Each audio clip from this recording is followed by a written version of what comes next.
Hello viewers, সনিস cooking ওয়ার্ল্ডে আপনাদের স্বাগত। আজ আমি আপনাদের তৈরি করে দেখাবো সবার পছন্দের চিকেন চাপ, যা ঘরে থাকা কিছু সাধারণ উপকরণ দিয়েই তৈরি করব।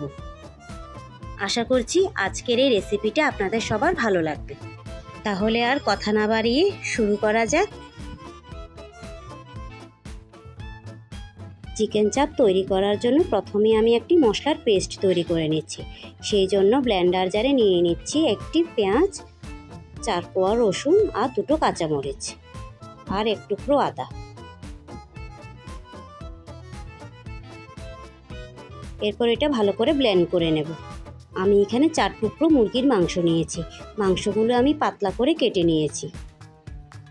এতে দিয়ে দিচ্ছি 1 টেবিল চামচ বেটে রাখা মশলার পেস্ট আর 1.5 টেবিল চামচ টক দই, 1 চা চামচ লাল মরিচের গুঁড়ো,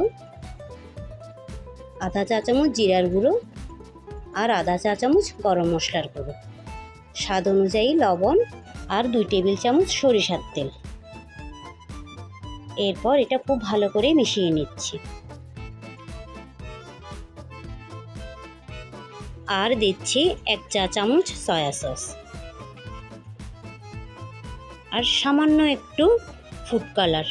এটা সম্পূর্ণই অপশনাল, আপনারা না চাইলে না দিলেও হবে।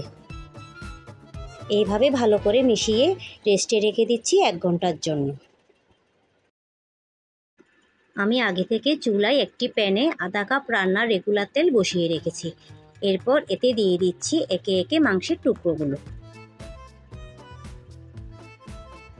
এই পর্যায়ে চুলার আঁচটি মিডিয়াম টু লো হিটে রাখতে হবে আর ভেতরটা ভালো করে সেদ্ধ হওয়ার জন্য ঢাকনা দিয়ে দিচ্ছি।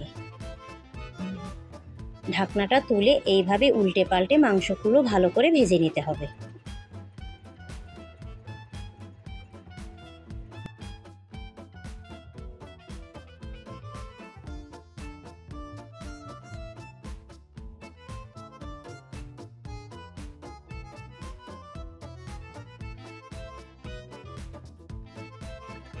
চিকেন চাপটি ভাজা হয়ে গেছে। এরপর তেল থেকে চিকেন চাপটি তুলে নিচ্ছি। আপনারা চাইলে এইভাবেও পরিবেশন করতে পারেন। আমি একটি মশলা তৈরি করব, সেই জন্য দিয়ে দিচ্ছি 2 টেবিল চামচ রান্নার রেগুলার তেল আর দিচ্ছি রসুন কুচি,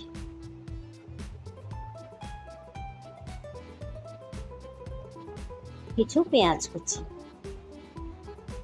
পেঁয়াজটা একটু নরম হয়ে গেলে দিয়ে দিব মাংস ম্যারিনেট করে ভেজে নেওয়ার পর বাটিতে থাকা মশলাটুকু।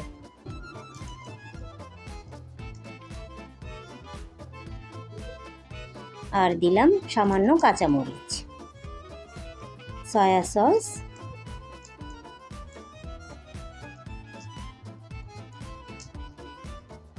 আর 2 টেবিল চামচ টমেটো সস। এরপর সবগুলো মশলা খুব ভালো করে মিশিয়ে নিচ্ছি। আর দিচ্ছি সামান্য একটু চিলি ফ্লেক্স, আপনারা চাইলে না দিলেও চলবে। এটি যার যার স্বাদ অনুযায়ী। সামান্য একটু পানি দিয়ে মশলাটা একটু কষিয়ে নিচ্ছি। এরপর একে একে দিয়ে দিচ্ছি ভেজে রাখা মাংসের টুকরোগুলো। এভাবেই হয়ে গেল আমাদের মশলা চিকেন চাপ। এভাবে খুব সহজে বাড়িতেই তৈরি করে নিতে পারেন আপনারা এই চিকেন চাপটি। অতিথি আপ্যায়নে বা বিকেলের নাস্তায় পরোটা কিংবা বাটার গার্লিক নানের সাথে পরিবেশন করতে পারেন এই চিকেন চাপটি। গার্লিক বাটার নানের রেসিপি আমার চ্যানেলের ডেসক্রিপশনে দেওয়া আছে, আপনারা চাইলে দেখে নিতে পারেন। আজকের এই রেসিপিটা যদি আপনাদের ভালো লেগে থাকে তাহলে একটি লাইক দেবেন আর সাবস্ক্রাইব করে আমার সাথে থাকবেন। আর এতক্ষণ আমার সাথে থাকার জন্য আপনাদের সবাইকে অনেক অনেক ধন্যবাদ।